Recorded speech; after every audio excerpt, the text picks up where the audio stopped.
Amor.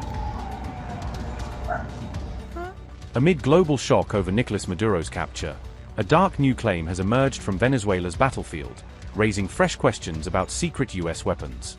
US forces were accused of using a mysterious sonic weapon during the January 3 Caracas raid, in a dramatic allegation from a surviving guard. The claim first appeared in a New York Post report quoting the guard's detailed testimony about what he says happened inside the compound. However, it gained much wider traction after the White House press secretary shared the story on social media, amplifying its reach. The report described soldiers bleeding from their noses and vomiting blood after a sudden attack that hit them without warning. A Venezuelan guard claimed US troops disabled defenses before striking with unknown technology that overwhelmed his unit. The guard said a device was deployed that felt like an invisible blast inside the body rather than a normal explosion. The guard said, I quote, "We were hundreds, but we had no chance. They were shooting with such precision and speed. It felt like each soldier was firing 300 rounds per minute. It was not a battle. It was a slaughter. At one point, they launched something. I don't know how to describe it.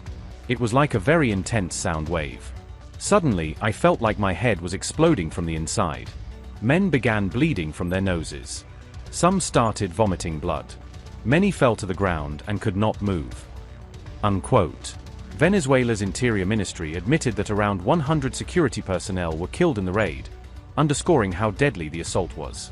The White House has not confirmed any use of experimental or directed energy weapons, refusing to discuss specific capabilities.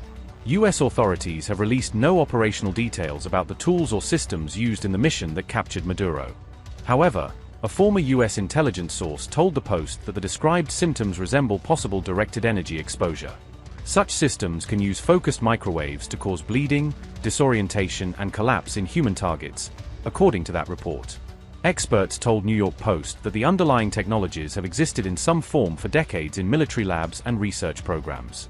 However, no proof has been offered that such a weapon was actually used in this particular mission in Caracas. The White House has not said whether sharing the story amounts to endorsing its claims or simply highlighting media coverage. The Trump administration also has not confirmed if any advanced or experimental gear was deployed during Operation Absolute Resolve. For now, the sonic weapon narrative remains unverified and rests entirely on a single guard's account of the raid. But the vivid testimony has already fueled global debate over secret US capabilities and the future of high-tech warfare.